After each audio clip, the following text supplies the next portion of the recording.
An unprecedented period of Florida State's football program or athletic department history just keeps on going. Keeps on going. If you thought there wouldn't be news, like different kind of news, just wait 5 minutes. There'll be more. Alongside Gene Williams, founder and administrator of Warchant.com, Corey Clark, lead writer, senior writer here at Warchant.com. My name is Tom Lang, and as you can see at the bottom of the screen, Florida State football, Florida State offensive line coach Alex Atkins, NIL collective Rising Spear, all hit with unprecedented NCAA penalties. Guys, we had heard about this for a while, that perhaps NIL penalties, NIL era penalties are coming for collectives. Florida State got hit with one tonight. Before I welcome you in for your opinions, let's get to the beautiful bean footage here. Everybody get your spectacles out. We got 4-point font on the screen.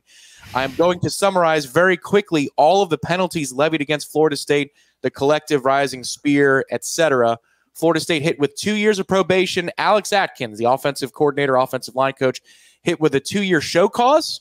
So you have to say, if you're going to hire him away for Florida State, why you're doing so, including a 3-game suspension for Alex Atkins in 2024. There's a restriction from off-campus recruiting during the fall of 2023 for the assistant coach. I guess that's post-dated. So there was a restriction on Alex Atkins. A 3-year dissociation from the booster in question of the collective Rising Spear, a 1-year dissociation with the collective itself, Rising Spear, more on that in a minute, a $5,000 fine for Florida State plus 1% of the football budget. That's not nothing. We've seen multiple reports out there that say it's 1% of the athletics budget, but I'm reading to you off of the NCAA document itself. It's not the athletics budget. It is the football budget. 5% reduction in football scholarships over a 2-year probationary period, amounting to the total of 5 scholarships. A reduction in official paid visits for Florida State. Football recruiting communications are tamped down by 6 weeks, and a reduction in the number of in-person recruiting days during the 23-24 academic year. All right, guys, that's a lot of information. Gene Williams, I'm going to start with you. The news just keeps on getting more interesting for Florida State. Go ahead, your initial thoughts.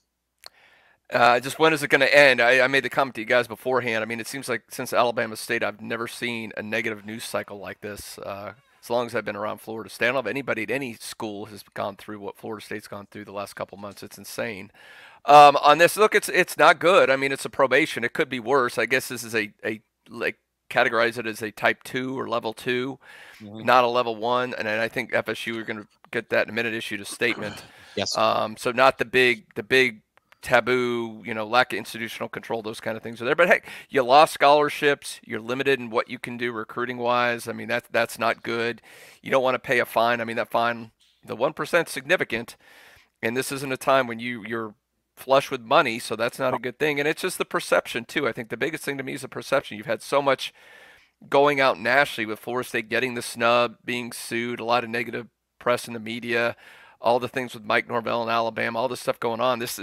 We really didn't need that at this time for your perception. To me, that's the biggest hit Florida State takes on this right now. But it could be worse. No players are ineligible. The player that was the center of all this never enrolled at Florida State, so you don't have to worry about any eligibility issues. So I guess if there's a positive, it's not super severe, and it doesn't impede any players' eligibility, or it's not going to cost you any games. So we're going to put this on the screen as well. Director Ben behind the scenes doing that for us. But Corey, before I get your reaction, Florida State did release a statement itself saying that the university and the NCAA agreed upon the committee's final determination regarding the actions taken against Florida State, that the committee found no lack of institutional control, that's the key term in these proceedings by FSU, nor did they cite any failure to monitor the institution. Further, the NCAA acknowledged no findings of responsibility by the head football coach. The committee affirmed that the head football coach, that's Mike Norvell, his name's been in the news too, everybody, promotes an atmosphere of compliance. And Corey, before I go to you really quickly, the quote from Michael Alford, Vice President and Director of Athletics at Florida State: "We are pleased to reach closure in the situation and view this as another step in strengthening our culture of compliance at Florida State University. We take all compliance matters very seriously, and our full cooperation with the NCAA on this case is a clear example of that commitment.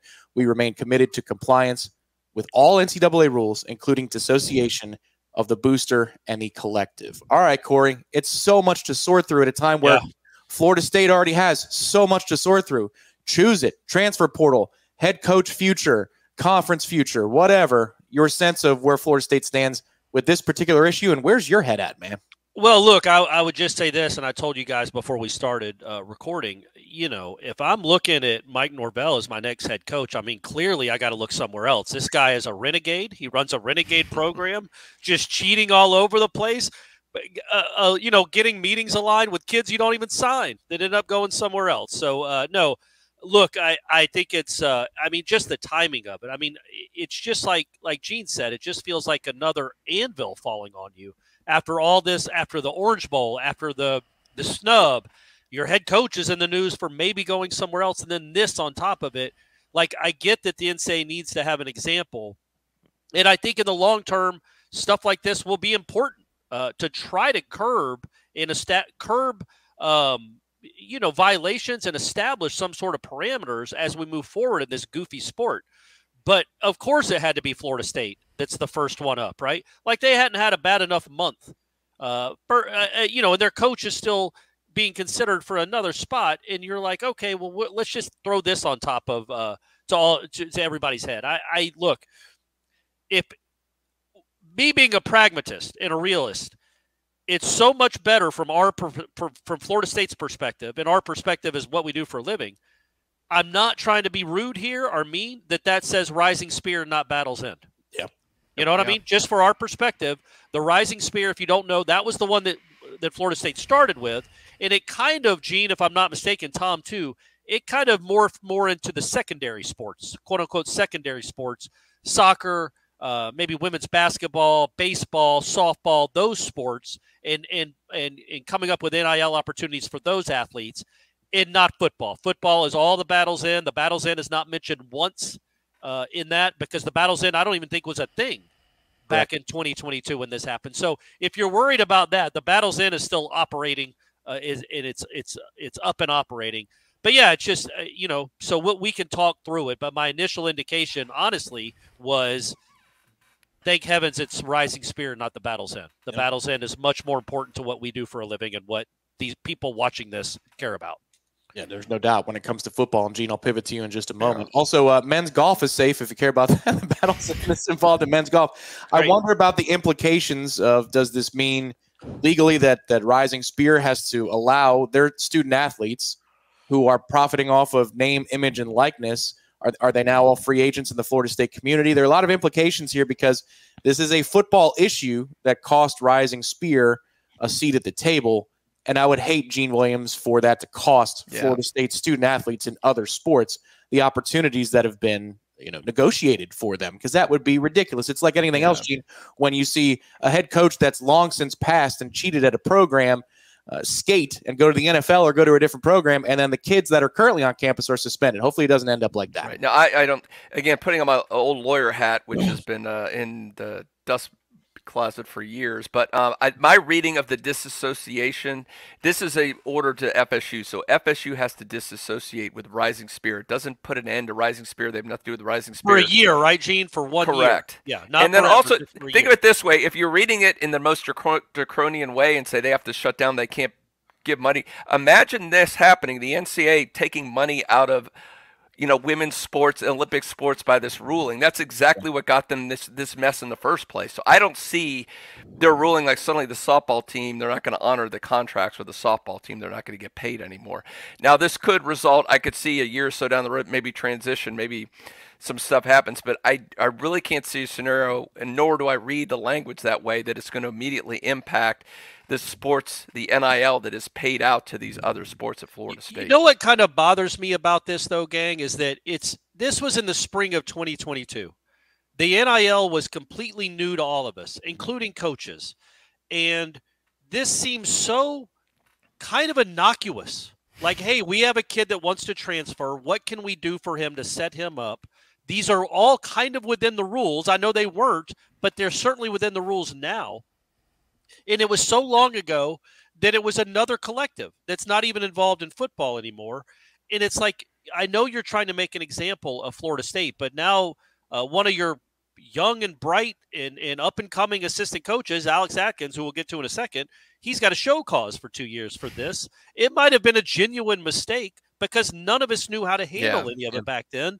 And you're making such you talk about draconian, it just seems like I think, Gene, the 1% of the football budget is going to be $1 million, right? Or so maybe I would think maybe, I don't know, 500. I don't know what that would be. It'd be a substantial amount of money.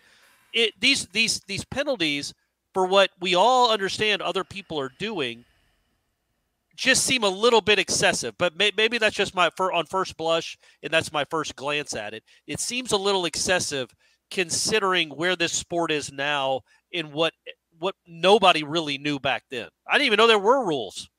Well, I don't think there were. And Gene, I'll let you speak on this in a moment. But again, just to reiterate, it is 1% of the football budget. I know the big story that broke, when this crossed everybody's desk, said 1% of the athletics budget. That matters. That's a big difference. Yeah, it's a little bit different. Instead of 1.6 million, maybe it's 800,000. But whatever, I'll take that 800,000. Right, whatever it is. Exactly, Gene. A couple of things to speak to. Number one, given Florida State's statement about this, clearly maybe the NCAA came at Florida State with something harsher, and this was negotiated down to a certain place. Yeah. Do you see evidence of that? Where, if you've got Michael Alford going on record saying we've reached a nice number here, or, we agree with these set of penalties, they're not fighting it. Florida State is not fighting this particular issue.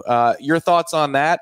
And then if you want to offer up your first thoughts, Gene, on Alex Atkins here, because to me, Gene, this almost seems like the reverse Daryl Jackson situation where he enters the portal when there aren't these rules about second-time transfers. He gets penalized for rules that didn't exist. Mm-hmm. This is kind of the same thing in reverse, where there were no rules, period, and Florida State seems to be retroactively penalized when the Wild West was on in 2022. And it's always, for some reason, Florida State's always at the center of this stuff. I don't get it. But no, this was negotiated. That was put in the release. That was put in the story in the NCAA that this is something. So I agree with Corey when I first looked at this. Goes, for him given a ride and a little bit of discussion, we don't really know what the rules are. It seems extremely harsh given the landscape at the time. But again, remember, you didn't get the kid. The player didn't come to your school. Yeah, it's not like FSU benefited anything from this. It's a little bizarre, but then again, I have some trust. I don't think Mike Alford's an idiot, like he would be taken advantage of by the NCAA, so they must have thought this was a good enough deal. I guess they thought it could have been worse. I don't really know how it could be. Were they threatened to take away games, or I think they might have threatened to maybe suspend Atkins for longer. Might have been on the table, like suspended for a year. Eligible to coach for a year instead of, I don't know if we mentioned it yet, but 3 games, right, Tom? He's suspended for the first 3 games of 2024, which is a big deal, but not nearly as big as having to go find a new offensive line coach, which who knows what the coaching staff will be, right? But it could be something along the lines of keeping him in the fold and keeping his 2024 season on the table. I would say 2 things. Number one, that at the top of that bullet point list, and for those of you that really want to test how strong your eyes are, I can pull it up on the screen again with these little types. This is very much fine print material that's on the screen. But that's one of the first points, was the 2-year show cause for Alex Atkins. He is the assistant coach that this is referring to, and a 3-game suspension. Gina, I think to Corey's point, it could be that the terms of negotiation were to whittle that down to 3 games for Alex Atkins, but then also Florida State can say equivocally in type in its release that Mike Norvell is in no way associated with this, that there's no lack of institutional control, and that Mike Norvell he promotes compliance. He promotes an air of compliance within the Florida State program. I think maybe those were the points that they were trying to be able to negotiate, where they can say loud and clear that they do not have a lack of institutional control. Yeah, that makes sense. You don't want. It's less damage to the. Honestly, if this didn't involve NIL, and like you said, it's unprecedented because it involves NIL, and to date, the NCAA has done nothing, literally nothing, when it comes to penalizing the. So this is a bigger story. If this would have just been a ho-hum run of the mill up, he got a ride in the car and he talked to a booster about something, it would have been probably a small little side note of a story. Based on when you look at the penalties, they're not really severe. They're not great, but they're not super severe in terms of the whole program. Hey, Todd, could you put the bullet points up again while Gene's talking? Sorry, Gene. No, that's cool. Yeah, this helps to look at this. So, I don't like losing the money and all the other stuff, but again, it's a lot of little things, and maybe that makes sense to make a very strong statement. No lack of institutional control. The coach is doing great in terms of fostering compliance. So I guess that's what I went to. I have this vision in my mind of Stan Wilcox sitting in his Indianapolis office just giggling away at this. Well, Right. in the era of, I think Corey and I just got done with a video last night saying I said that you could fit me for 7 5/8 of a tinfoil hat if it comes out that it was known weeks in advance that Nick Saban was retiring before the committee elevated Alabama from where they were to the top 4. It's that time in Florida State's history, Corey, where it just feels like, there are a lot of times Michigan makes a saying of it, us against the world, Michigan against the world. Yeah. If Florida State fans feel that way, can you blame them in this particular moment in the history of their fandom? No, because again, it's not. I don't think Florida State fans are going to sit here and say, "How dare you? Alex Atkins was right. You were wrong." I think you can accept the penalty. And as Gene said, the penalties aren't really severe. Atkins misses 3 games. I wanted you to put back up the bullet points, though, Tom, because it says the third one is a restriction from off-campus recruiting during fall 2023. Yep. So that's already been served. I guess it's backdated. It's got to be. Mm-hmm. So they just that's never already reported been that. served. Yeah. So they probably knew ahead of time this was going down, and this was ahead of time. You say, okay, we're not letting him recruit for a certain period of time. We've already done that. If we can believe and we truly hope that whatever is going on with Rising Spear, that the athletes that are benefiting from Rising Spear get made whole either by Rising Spear or some other way. Or maybe just Florida State can't foster relationships, but Rising Spirit can still exist. We're a little murky there, so that's a big deal. I don't want to say that it isn't or dismiss it, but really what you're looking at is Alex Atkins is going to miss 3 games, and I guess over the next 2 years you're going to lose 5 scholarships. So 2 1 year. Yeah. So you're going to have 83 kids on scholarship next year, and then 82 the year after that, or something like that. Everything else, it's not. This isn't severe. This isn't Reggie Bush and USC or anything like that. So my point being with all that, guys, is that it's just the timing of it. Yeah. It's just the timing of it, and that Florida State is the first. It's the guinea pig. I can't imagine that they're going to be the last. This might be rolling out. They might be doing a rollout over the next 2 months with all the schools that have been caught doing something like this, and I'm sure it's plentiful. But that's what I think that's what would bother Florida State fans is like, really, Florida State, that had to be the first one you roll out with the unprecedented NIL penalties? And this is where we can perhaps lift the curtain just a little bit, guys, because your point, Corey, about the timing, like one of the days that, Mike Norvell's future is at least somewhat speculated upon, and I'll say somewhat kind of in a funny way, the Atkins or assistant coach storyline, like, could there be something coming in that regard? It's been a behind the scenes for months. We didn't know if there was any truth to it, any validity to it. Frankly, this came out of nowhere that the NCAA decided to levy this, as they do. The NCAA works on their own time. They keep their own counsel. We all know this. But that this Thursday is the time that it comes out is kind of nuts, and sometimes it feels intentional. But, Gene, I mean, again, the timing of this is just, wow, couldn't have been better for Florida State. I mean, maybe the only worst time would have been right after the committee. I was going to say the day after the committee snubbed FSU. That would have been old Wilcox. There you go. Yeah. Take that. No, it's just you just have to hope at some point this crap has to end, right? It has to end sometime, right, Corey? Or am I jinxing it? Or are we going to have another bomb tomorrow? Shut up, Gene. Shut up, Gene. It doesn't have to end. You could just be getting crapped upon for the rest of your lives. Yeah, behind the scenes, I've been saying that to a lot of people on staff. That, well, there can't possibly be another unprecedented event. Well, here it is, another one. So we're going to stop asking that question. I will editorialize one thing really quickly. As far as I understand it, the restrictions, and there's a recruiting restriction that's coming up for Florida State in terms of the days that they can't do this or that. I do not believe it extends to transfer portal visits or transfer portal weekends, as I personally understand it. That's important because Florida State could have some players on campus within 24 hours of the recording of this video. Last word, Corey, to you. This does seem like this is in a time for Florida State where there are things that are going to drag on, like the conference lawsuit.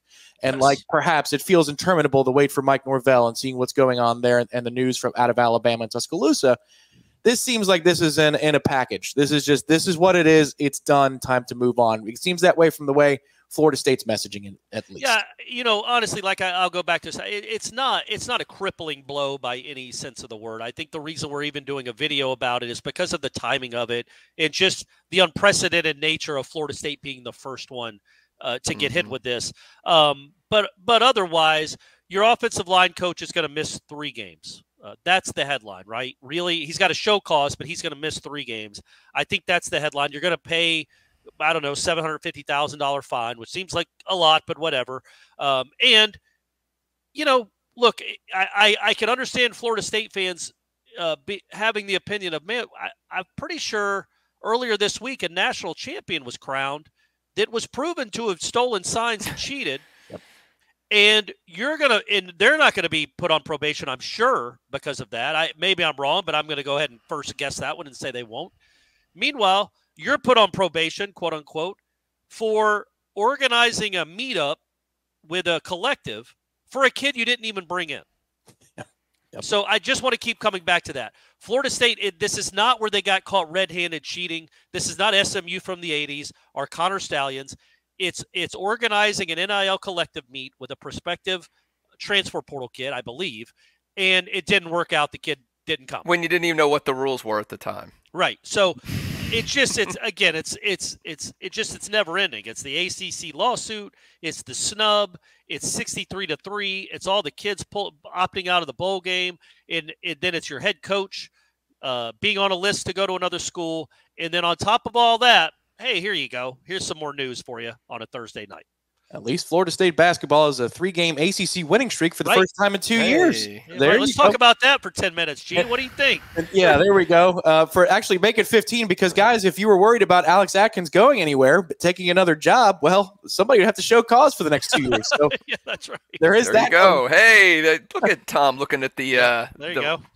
Folks, positive of this whole situation. Are you sick of seeing us yet on Warchant TV? We hope you're not, because we're going to be talking to you 15 minutes from now about something that comes out of left field, because that's just the way it is these days. Do us a favor, though. Hit the like button underneath the video. If not for the news, for us. Hey, can I go ahead and say something? I know Norvell watches all these videos religiously, clearly. Mike, go ahead and make a statement. Give Florida State fans some good news. They need it, dude. They need some good news. Your O-line coach just got y'all put on probation for 2 years. Come give these guys some good news, Mike. You owe it to them. Hey, you know what, Corey? Friday, that'd be perfect. Great weekend. Party, watch some NFL. They announced a new long-term deal for Mike. Sure. That would be nice. That would be nice. What's the opposite of a news dump? Would it be like a news dunk? That's what we're looking for here. Please. And look, if it happens at 8:45 on Thursday night, we'll be talking to you again on Warchant TV. We'll be right back. Hit the subscribe button. It's absolutely free. Head over to warchant.com for more comprehensive coverage. Our own Irish Raffel is spearheading that. See what I did there in terms of the coverage for Florida State, NCAA, NIL, and so forth. So much to sort through on warchant.com, Warchant TV. For Gene Williams, for Corey Clark, Director Ben behind the scenes, my name is Tom Lang. We'll talk to you next time here on Warchant TV.